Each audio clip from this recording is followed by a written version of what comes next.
Departmentation means dividing the work of an organization into different departments. Each department handles one type of work. The main purpose of departmentation is to manage work easily and improve efficiency. Why departmentation is needed?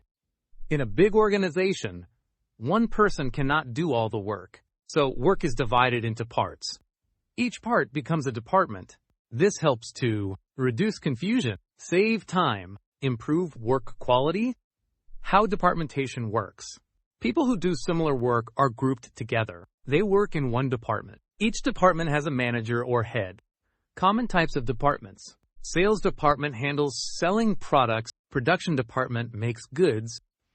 Finance department handles money and accounts. Human resource department manages employees. Examples from daily life.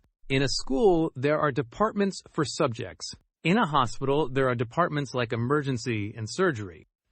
In a company, there are departments for different jobs. Advantages of departmentation. Work becomes simple. Responsibility is clear. Special skills are used properly.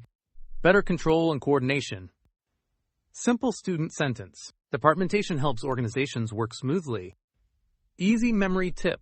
Departmentation equals divide work into departments.